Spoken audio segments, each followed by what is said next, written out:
Hello, horror hounds, and welcome to the It Slays Pride special. I had the chance to talk to Gill, Willow, and Mike separately about what horror means not just to the LGBTQ plus community at large, but to the communities they are part of specifically. We also got a chance to ask them each for a top 5 list of must-watch horror movies for Pride that help represent their communities. So sit back and enjoy this little special we put together for you this month, and keep on slaying. So I am joined here with It Slays podcast co-host and co-host of Straight Jacket Talk now, Gill. Everyone knows you. I thought you were going to say Stream Screams. Well, I didn't get there yet. I was just vibing a little bit. Yeah, I sometimes I try to forget about that. Oh.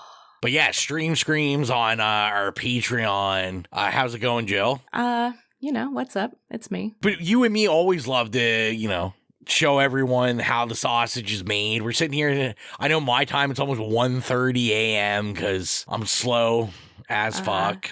And it's midnight for me. Yeah, the other two would never be able to do a late night recording session like this. But you have the lucky experience of being the one we are kicking off this Pride special off with. So obviously, everyone listening has already heard my little blurb at the beginning about what's going on in the special, what this is all about. Luckily, I've got people I'm interested to talk to and get their opinions on this for. So I don't know. How about we just we get right into it and see what we have to say. So yeah, I mean, the first question I have for you, obviously we've brought you in to talk about the bisexual focus in Pride Month, as you're gonna hear me say every episode to every guest or every segment in this episode that rather than me just ignorantly talk for like 40 minutes or something about this stuff, we had to get an expert in. Oh wow, is that weird? Yeah, is that, I was like, that might be a little weird. I don't know. No, I like it. I like it. If this is what I need to be known for in my life, let's do it. Bisexual expert Gill. I like it. Thank you. That'll be your title now on whenever we're on like Discord or Zoom, and you got a little name tag at the end. Change there. my contact in your phone to bisexual expert. Yeah, let me just dial the expert in these matters. But so I want you to talk to the people just about when were you first aware of like bi experience, whether it was actually portrayed or the vibe or the feeling, but like being portrayed in the horror space, whether that's like horror movies or shows or whatever it is. Like, when's like the earliest you can remember being like, oh, okay. I think for me, it's definitely Interview with the Vampire. Probably one of the first horror movies I've ever seen. And I was really into vampires, especially as an adolescent. So I watched that one a lot. And that's when Were you into vampire websites? Oh, yeah. You know that website, vampirefreaks.com. Love that website. But yeah. Never let you live that down. It's okay. You own it. Vampirefreaks.com is still kicking around. Really? Wow. But it's no longer a social media site. It's a merch site. Oh, okay. So, I mean, I guess it could have went a little seedier, so. Certainly could have, but long live Vampire Freaks. But yeah, Interview with the Vampire. Tom Cruise. Yes. I'm supporting over here. Brad Pitt. Yeah. And we were kind of talking about this earlier, how, first of all, vampires are automatically bisexual, but we're also talking about how Interview with the Vampire probably leans a little bit more on the gay side than anything. But I have a whole thing to talk about in regards to all that kind of stuff. But yeah, definitely my first moment was watching Interview with the Vampire and being attracted to these homoerotic men. And then I watched Queen of the Damned later on and had the bi panic moment.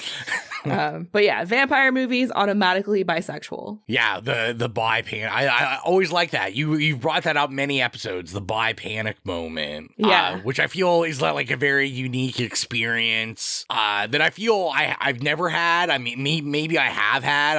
I definitely understand.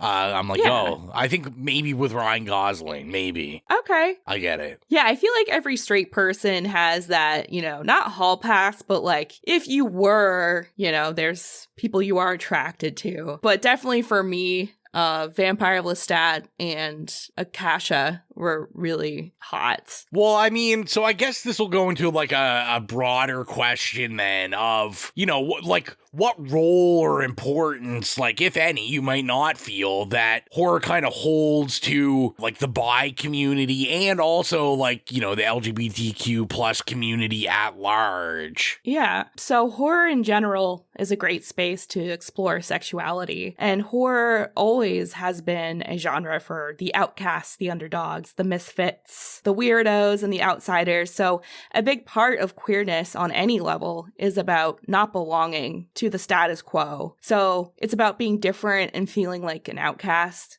And bisexuality in particular has a certain dichotomy here. It's like you're on the outside of heterosexuality, and also you don't neatly fit into the confines of homosexuality either. So you're in limbo kind of all the time. Kind of like world walkers. Just constantly on the cusp of either, but still not fully belonging. So I think especially for bisexuality, being an outsider fits in there. I mean, like I said, this is why I got you to talk about this, because you could speak about it way more eloquently than I would have done anyway. And just to kind of back that up with not fitting into either category. So whichever way the bisexual pendulum swings, the gender of the bi person's current partner affects how the rest of the world views the bisexual sexuality. So, like me, for instance, I'm married to a man, so people must assume that I'm straight, right? But if I'm dating a girl or something, I must be a lesbian. And unfortunately, this is a pretty prominent way of thinking, that a bisexual person is in limbo again until they choose a partner, which solidifies how the world sees them. This is something that we call erasure in the bi community. So whichever partner you're with kind of erases your bisexuality until you're single again. And this makes it difficult to pinpoint specific examples of bisexuality in movies, unless we see both sides of a character's sexuality. And simultaneously, just like we're kind of talking about Interview with a Vampire, what I consider to be a bi film or a bi character, somebody else might label them as a straight or queer character. So it's also all about perspective. And another thing about bisexuality is that it's fluid. So much like gender, we rate this on the Kinsey scale, which measures one's sexuality, either straight, queer, or anywhere in between at any given time. And this fluctuates constantly for bi people. So one day we might be more straight, or another day we're like super gay or whatever. And this is just to really drive home my point that bisexuality can be viewed by others as inability to make a choice. Or being fickle or greedy, none of which are true. And I've only ever personally seen this sentiment expressed by straight people, but I understand that some bi folk have experienced the same sentiment from members of the queer community as well, and that's not my experience, as I have found the queer community to be the most open and accepting to me, but that does exist. I've heard other bi people say that, you know, people in the queer community don't like bisexuals because they think that they're fake, or they just can't make up their mind, or they're greedy or whatever. But yeah, that's not been my experience. And this can also lead to a type of imposter syndrome in the identity of a bi person. So like, you're not straight enough to be accepted by straight people, and you're not gay enough to be accepted by the LGBTQ plus community. So endlessly, you're in this internal conflict. And now going back to horror, what makes a horror movie bi, to me, is a list of, I'm going to say, 4 things. All right. So I got 4 things. You came with the receipts.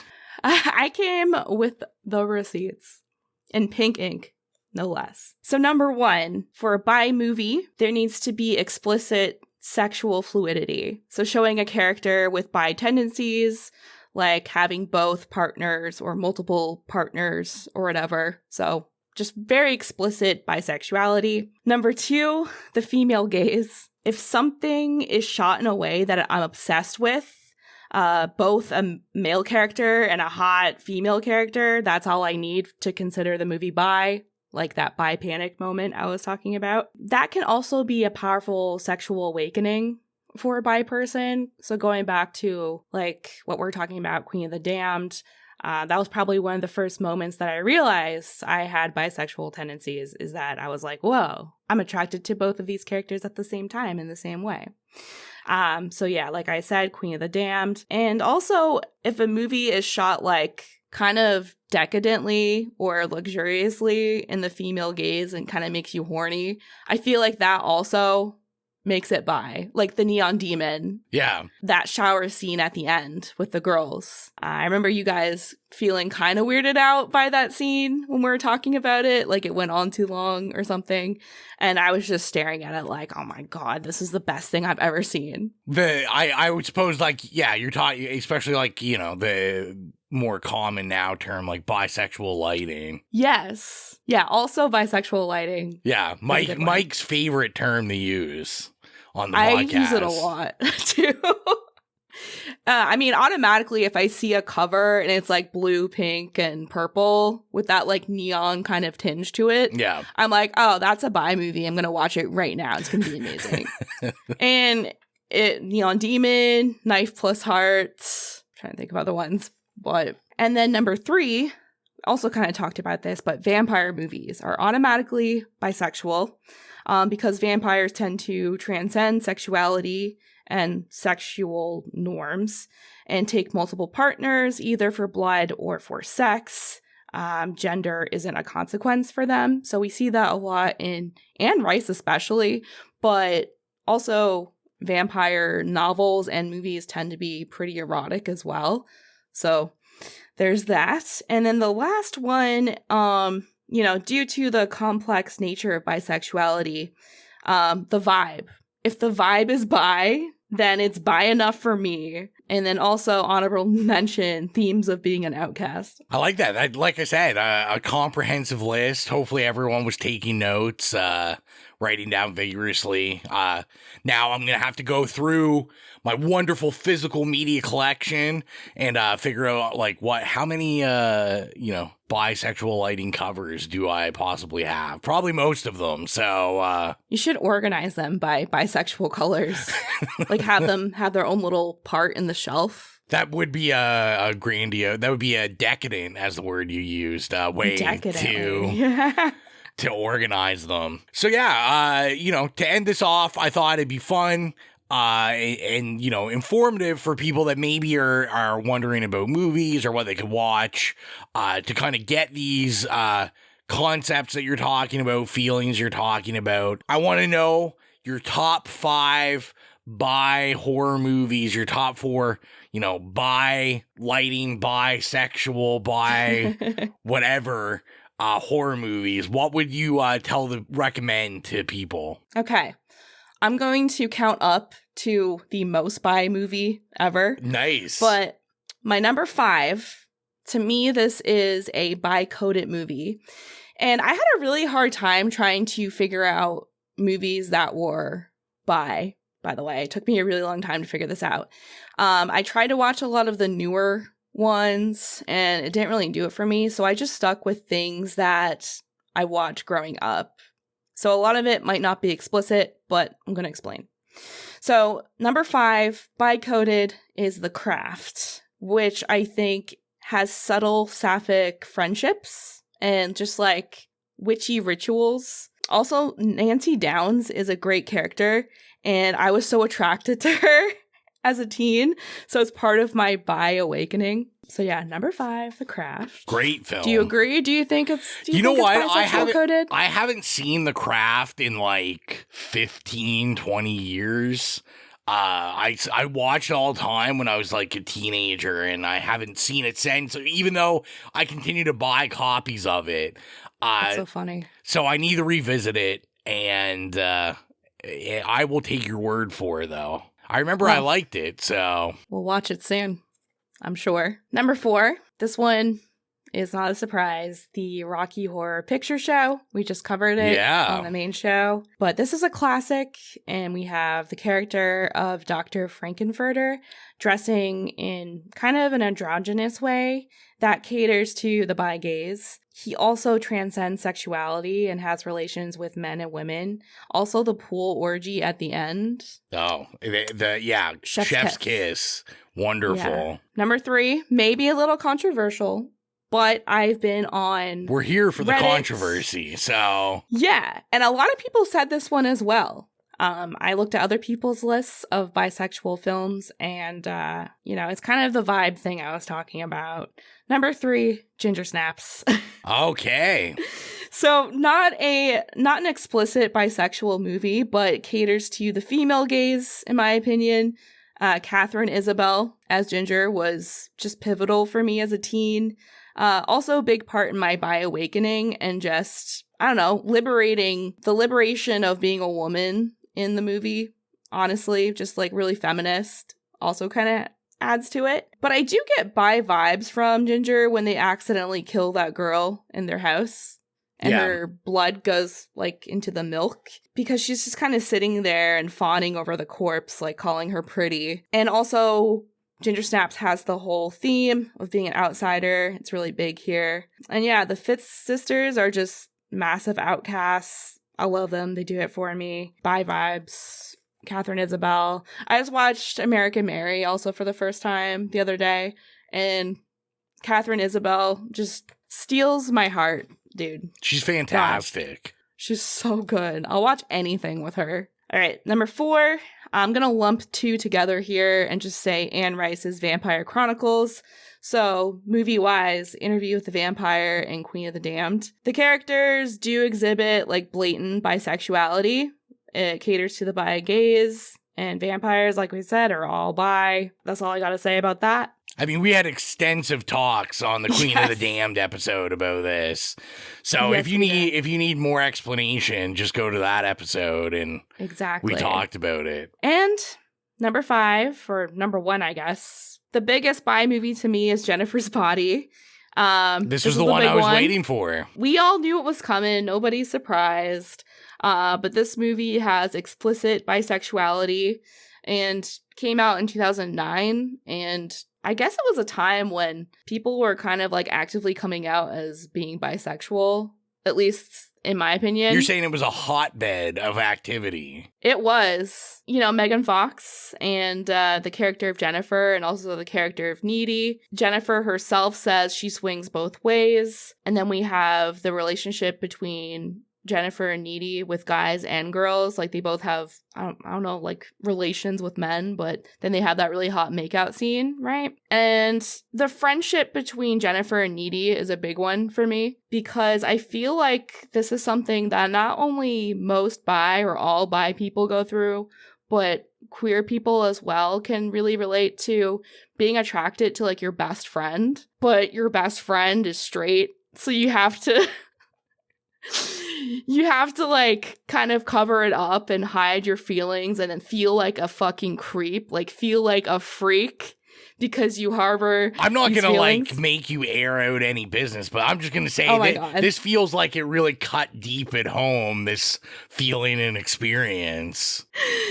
Yes, it did. Because I feel like that's something we don't really talk about much explicitly is that, you're in love with your best friend who's the same gender as you and it's not reciprocated and you don't want to out your feelings in case it ruins the friendship, so you just seek out maybe men instead because it's easier and it's less risky. So I feel like that's something, I don't know, maybe Mike will say something about this in his segment. I'm interested. But that friendship was a big one and I don't know, it just really did it for me. Jennifer's Body, best bi horror movie, best bi movie out there for sure. But anyways, those are my 5 top bi horror films. Hope you guys enjoy it. Hope you watch them all. Let me know, what are your favorite bi horror movies? Because they're hard to find. And, for a good reason. We need more. But I think bi representation in horror is super important because of what I said about the complexities of being bi, how a bi person feels like they don't belong to either group. And it can be incredibly isolating. So I think it's vital for bi folks to seek reflection of themselves, represented in media to help strengthen their confidence or identity. And secondly, it's important for others to see bisexual representation to help break the stigma associated with it. So like the ideas that bisexuality is just pure hedonism, or that we can't make up our minds, or, you know, what we want. Even though Rocky Horror is very much hedonistic. Very much. It's an understatement. I want to thank you for spending your almost 1 o'clock in the morning time with me to get this done and recorded so we can get it out to the people. And yeah, you know, thanks for sharing your experiences. We even got like some best friend panic story going on there. Oh my God, that's the DLC. So yeah, thank you for your time, and we're going to kick it on over to my conversation with Willow. I'm now joined by friend of the podcast, Willow Catelyn Maclay. You may know her as a film critic that's written for some of your favorite outlets, as well as co-author of the upcoming book, Corpses, Fools, and Monsters, an examination of the trans film image. She was the architect of the hillbilly meltdown of 2022. Which, you know, honestly is so funny because I'm from the American South, and like, if anyone has a right to shit talk hillbillies, like I have that right, you know? Listen, I get it. I am from a very rural area also. That should also I get a pass, because if you know the guys that I work with, and that word doesn't even describe them, I don't think. But yeah, so we're gonna continue on. This is gonna sound very similar to what you guys just listened to with Gill. And basically, we're talking to you, Willow, today about the trans experience in horror movies. I want to start you off with when were you first aware of the trans experience being portrayed in horror? You know, you being aware of it. And I guess, you know, I'm not talking about the history, but your personal history. That is super easy to answer because I was like, I was born in the early 90s, so it was right at the time that The Silence of the Lambs came out.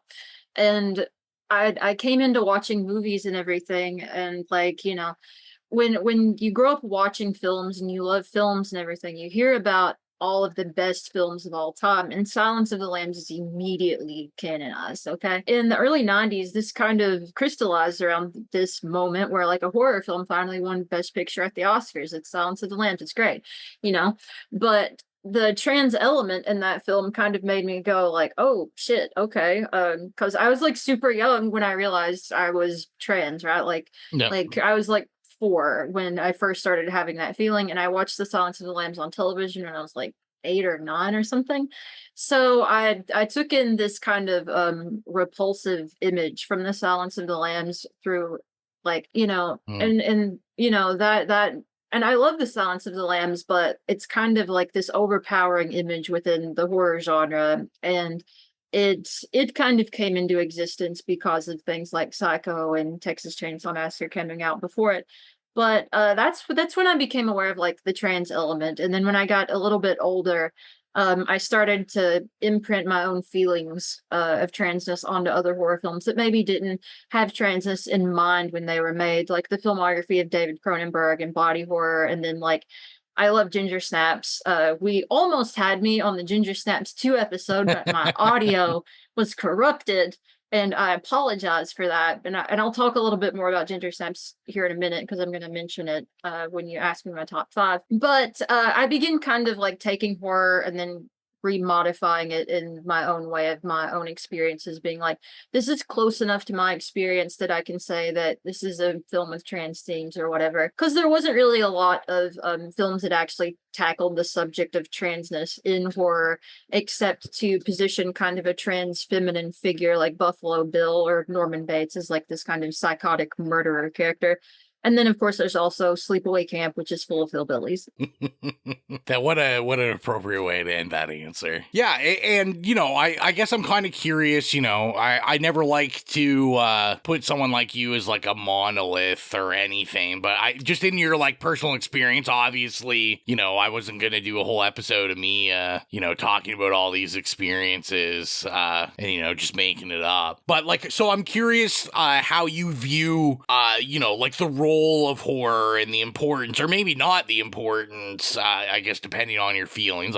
I feel like I probably know if you feel it's important, but like just to like the trans community and you know, like the LGBTQ plus community at large, and just like the role horror plays. I think horror is really important because I think that horror can kind of tackle subjects that other films maybe are too squeamish to tackle, and horror kind of gives you a transgressive outlet to look at things that society is uncomfortable with. And for a long time, society was uncomfortable with queerness, uncomfortable with transness, and a multitude of other social problems, which is another reason why I think the horror genre has sustained as well as it has.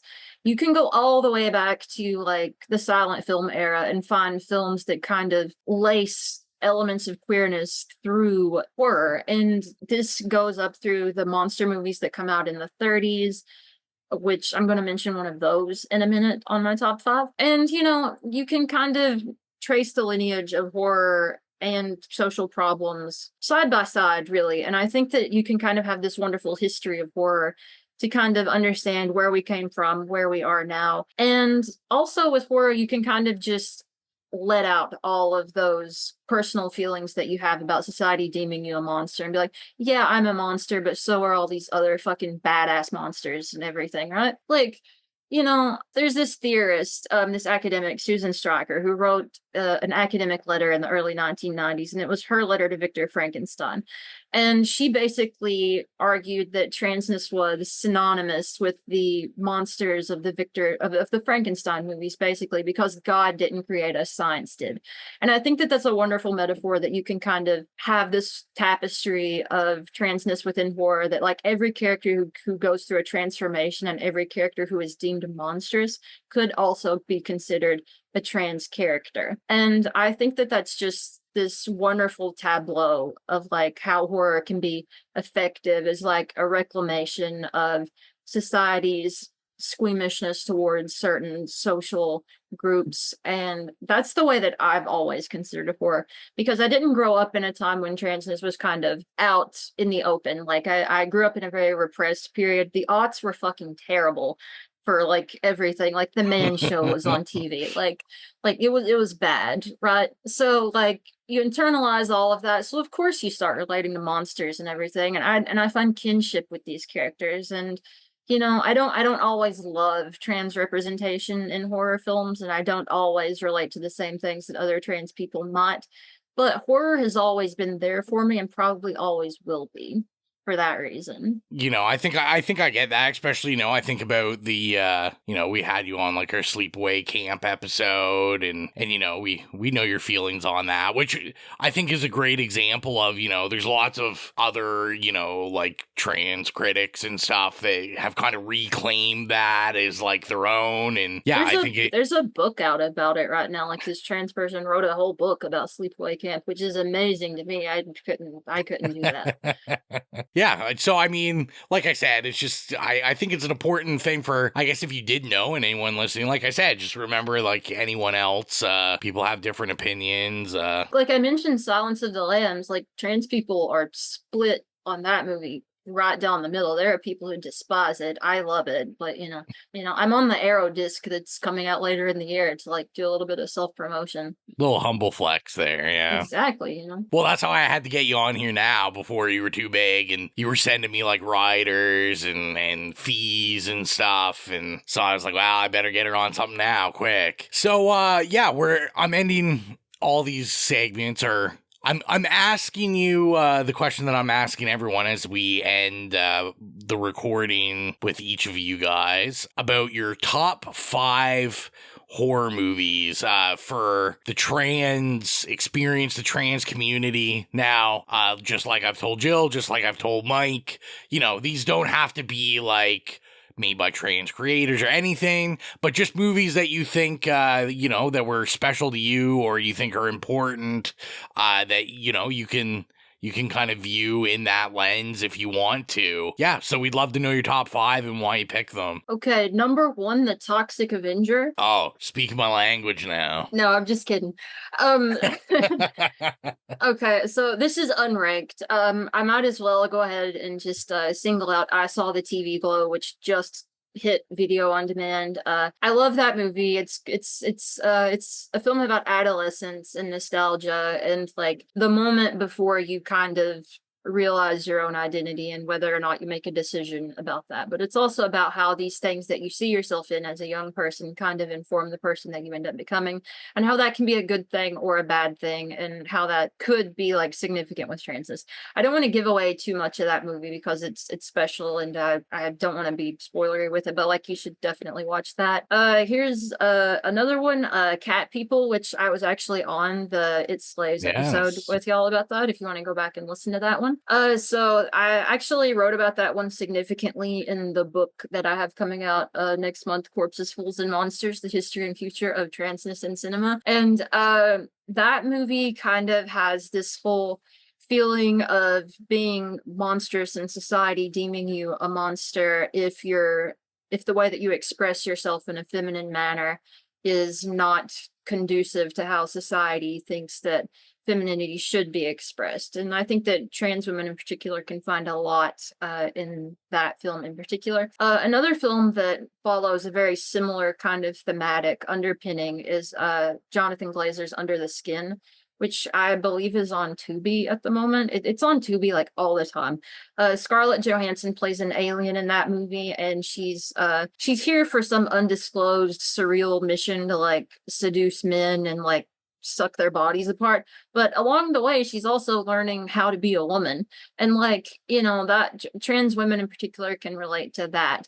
And in the end, her own sense of identity becomes so pronounced that she decides, I don't really want to like be this alien Black Widow figure. I want to like just kind of do regular things. But it's a real tragedy in the vein of Frankenstein. And I think that one's totally worth seeking out. How many have I listed? 3? I have 2 more. Sure. I mean, I said 5, but as many as you want to. We're here to listen to you. Okay. I'll single out Twin Peaks Firewalk with Me, which may be a surprise to some people, but like, if you ask trans women, like if you run into like trans women cinephiles or whatever, and you eventually start talking to them about movies or whatever, you're going to eventually run into Twin Peaks and the Laura Palmer character. And the reason why trans women relate to Laura Palmer is she's going through her adolescence and doesn't have a sense of agency, and the way that she expresses herself ends up being this very surreal kind of output of like how she experiences life, which I think is applicable to how trans women maybe experience puberty. And for my 5th pick, I'll just say the entirety of David Cronenberg's filmography. I think that body horror is as close as a visual language that trans people will have as anything in cinema. And I believe that the way that Cronenberg uses it is better than anyone ever has in cinema. And I think that in Cronenberg's films, you have this real availability for transformation at any point that I think that trans people can relate to. And it's not trans people saying like, oh, I see Jeff Goldblum's character in The Fly, I feel that, or whatever. It's just the fact that characters can go through a transformation at any point that they relate to. And Videodrome is probably my favorite film of his. And the cool thing about Videodrome is the original ending of Videodrome was actually going to have like Debbie Harry growing a penis and having an orgy with James Woods' whole vaginal chest cavity and everything. And Cronenberg only didn't go through with that because he thought it like suggested some sort of afterlife, and he is an atheist, like a hardcore atheist, and was like, no, I'm not going to do that. But he thought about it for a long time. It was the original ending. And if that had happened, the trans element would be completely explicit in his work. You know, so there's some films for you with some trans themes that I personally relate to and find resonant. So there you go. Yeah, well, we want to thank you for coming on our Pride Month special. You know, I'm sure we will have you on many episodes at some point this year. You're always just saying, you know what, guys, I'm on this episode. You don't have a choice. So, yeah, I mean, you'll be on, and thank you so much for giving us some of your time. So, yeah, we're going to kick it over to our final interview with the ever amazing Mike. Can I ask a question? Oh, yeah, of course. Was Madonna ever in a horror film? Because if so, I think Michael probably singled that out. If she was, I'm sure it will be brought up. I'm gonna make a prediction.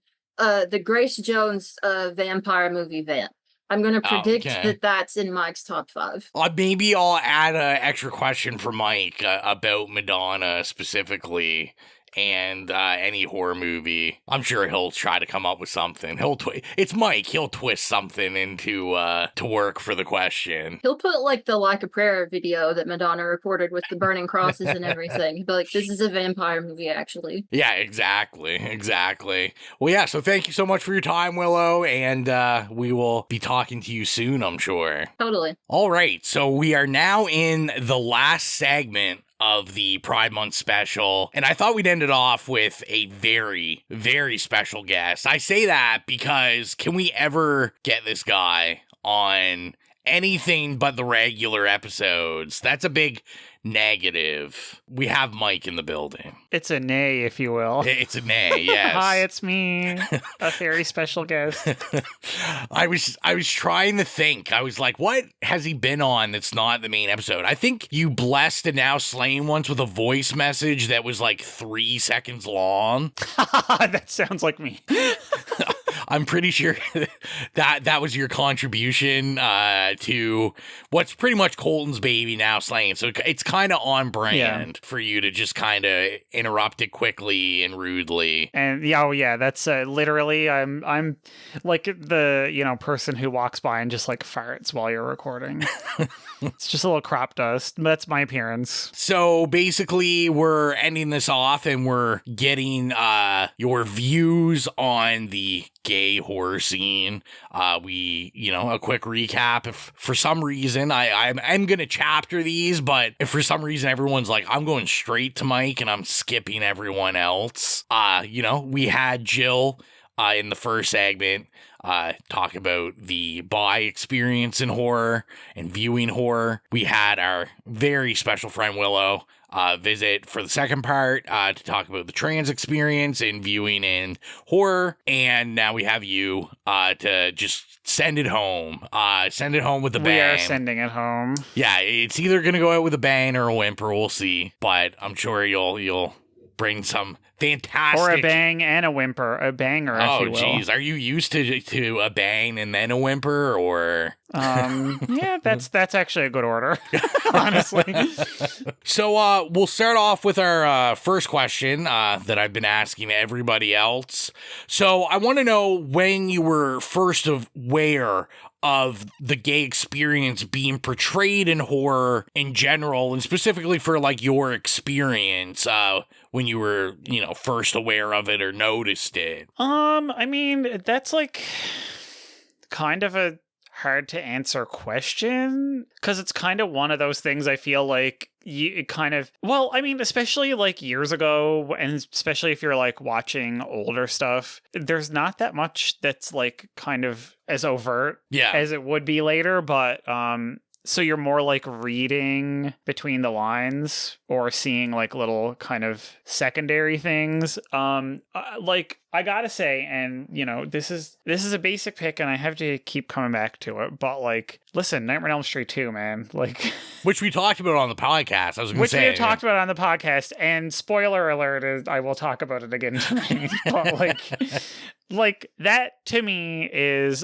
It's just so funny because all these years that, we've been watching it, and, I was like, man, like, this is so gay.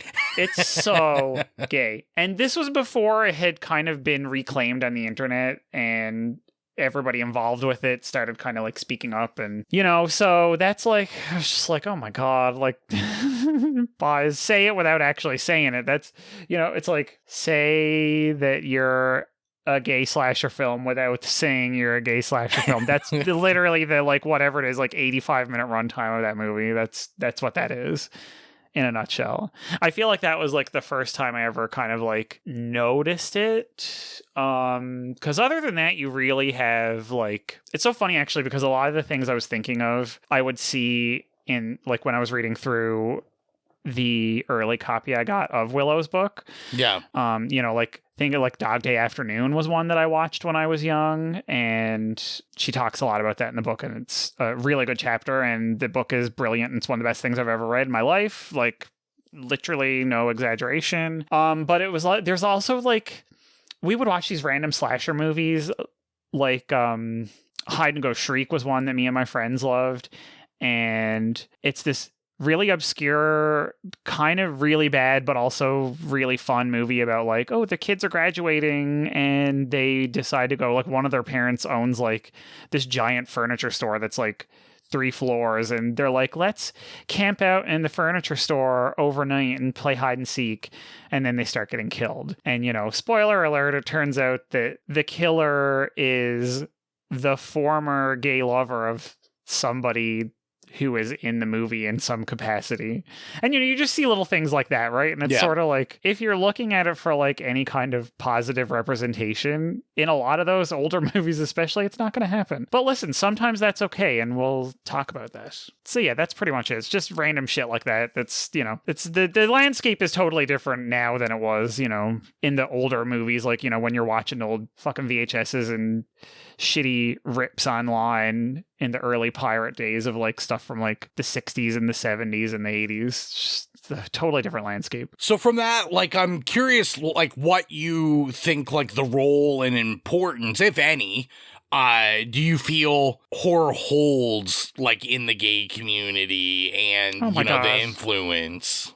You should not say if any. It's so like inexplicably like meshed together. You will notice that a lot of people who work in horror are like queer, and like vast, huge population of viewers and readers and users and players of horror things also are. And the thing is that it's kind of manifold, because you have all these different angles from which I think people appreciate it and interact with it. In first of all, being that, a lot of people in the communities are, used to kind of like living in various states of like fear at whatever moments in their lives, like whatever periods. And so horror is a way to like kind of exercise that. It's, cathartic in the most basic way. But you also have, like, if you look at things like Carol Clover's like Final Girl, and things like Laura Mulvey's Visual Pleasure and Narrative Cinema, if you look at films from like a psychoanalytic, like theoretical perspective, I feel like a lot of like queer and bi and trans and lesbian and gay people kind of interact with film on a complicated level because of all the things that they're experiencing, and in terms of like identifying with like Final Girls, and it kind of like really twists with kind of like gender norms and stuff. And also you have the experience of like when you're villainized in life by people, you tend to sometimes, this is not always the case obviously, but like there's a very Magneto was right, sort of moment where, sometimes you actually identify with other people who are being villainized and othered and ostracized. And, I think it's just a lot of like intertwining things where it's just, there's barely anybody I know in the community that does not love horror. And when you love it, it's like ride or die. It's not like, oh, I'll watch a horror movie every now and then. You either really don't like it and don't care for it, or it's your everything. And it becomes your personality.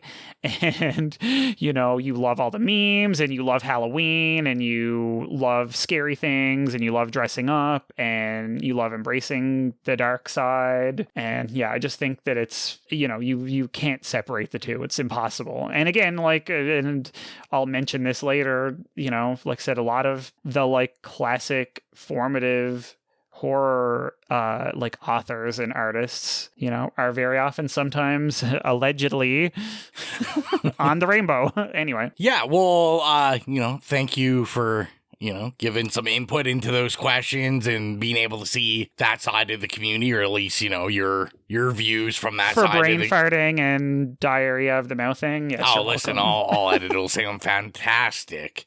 So I'm going to ask you the same question that I ended the other two interviews with, which is I want to know your top 5 gay horror movies. And, you know, as I've said with the other two, like, it doesn't have to be in order. It doesn't have to necessarily be your personal top 5, just 5 that you think are important on a list of top 5, whatever that means to you. And, you know, hopefully, you know, there'll be some people that haven't seen your selections and are all like, hey, I usually align with Mike and nobody else on this podcast, so I'll go watch That's like those. 2 people. Well, okay, so first of all, I will apologize for the list because it is just like when you asked me to do it, I was just like, if I think about this too much, I'm going to overthink it. So I'm just going to literally scribble down 5 of just some of the first ones that come into my head that are very important to me. So it is a very personal list. Yeah. But it's also just literally 5 movies that I do think that every horror fan should watch.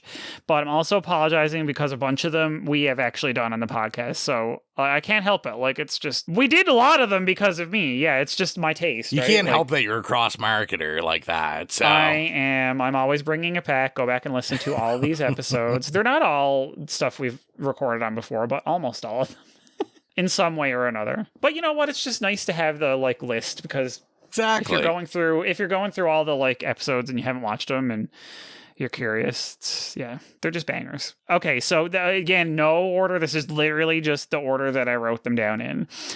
So one of them is Bram Stoker's Dracula. Of course, you know, Francis Ford Coppola masterpiece. From the like moment that Gothic fiction was having a renaissance in the 90s.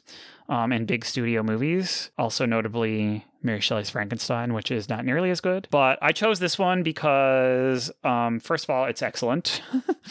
Second of all, it looks really good. Third of all, Jill messaged me about it, or messaged us in the group chat. So it was literally on my mind when I made my list. It would have been on there anyway, but like it was number 1 because I was like, oh yeah, Jill brought this up earlier. But it is a banger.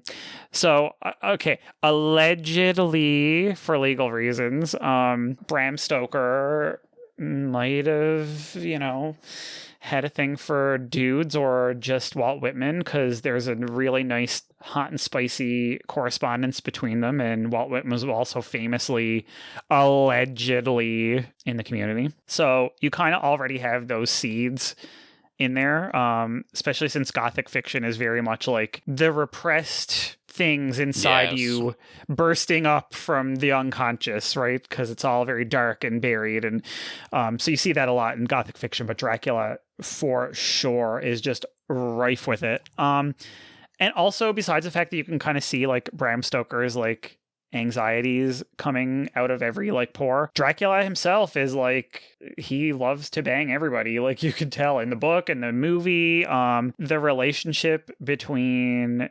Jonathan and Dracula is hot. They are clearly into each other.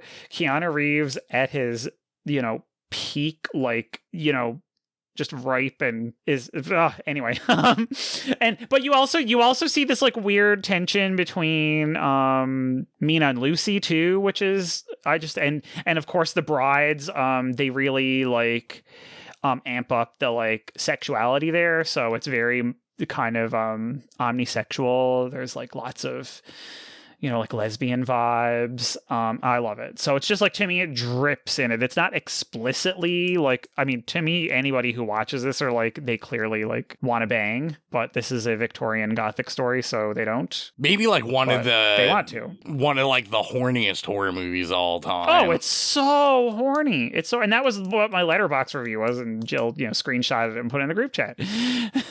It is such a fucking horny movie. Yeah, so it's kind of like horny and like pansexual, let's say. So number 2 is one that we did, and it was my pick, and we have talked about it multiple times.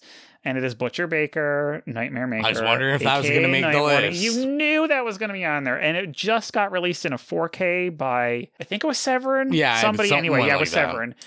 So I will, of course, be buying it for the umpteenth time. And we did this right at the beginning of COVID when I was like not leaving my house at all. So whenever I think of us doing this episode, I think of like, cool. This is what I'm going to remember when I think about this.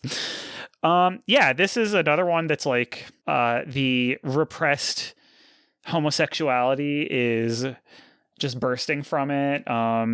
We love a good slasher movie, and we love a like villain who is just like acting out their repressed like fantasies, and they don't realize they're doing it. And again, a lot of people take issue with stuff like that, and they're like, oh, you know, this. And listen, I like totally get it. Same thing with like Basic Instinct. Everyone's like, oh no, not the like bi and lesbian characters being villains. And I'm just like, I don't care, man. Like, I get it, but like I'm not. I just want like this like, you know, friction there. You know what I mean? Like this dissonance that I just think it's really gritty and it feels kind of dirty and unclean, and I just really like that. That's what I want in a horror movie. So number 3, of course, I've mentioned it already, Freddy's Dead. Just iconic. It's such an iconic, amazing movie, and I have always loved it. Always.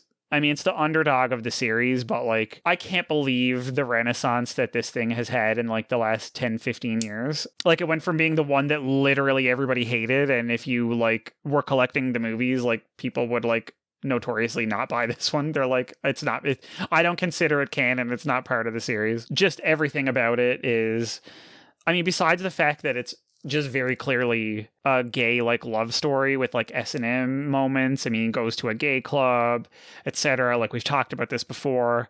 But it also has a lot of like low key kind of like gay icon elements, like camp, the soundtrack full of like, you know, gay club bangers. You know, I know both of us love the soundtrack. Obviously, Soundtrack's just amazing. Just absolute. Like, they need to put out a special edition, you know, flame covered vinyl of it. I would buy like 1,000 copies of it. It's so good.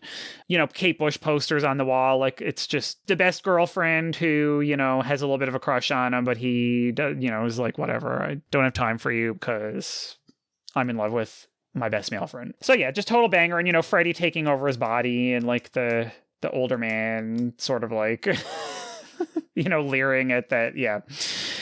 So number 4 is one of my old favorites, The Haunting. Not the 90s one, the 1963 Robert Wise. It's the adaptation of the classic Shirley Jackson novel, The Haunting of Hill House. Amazing movie. Love a black and white moment.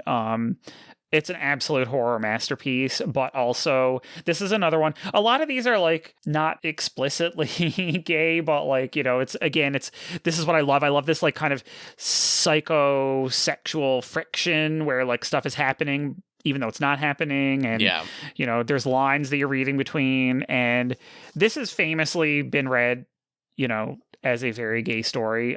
In the book, there's more explicit reference to it. And in the 90s, they were very more explicit about it in the movie. But, you know, one of the main characters in it is a lesbian. And then everybody argues that the main character is also, she's very, very repressed. And, you know, that she also is more than likely a lesbian. And I believe in the Netflix adaptation, they got more at that, but I don't know because it's just so different from the book anyway. I didn't watch it all.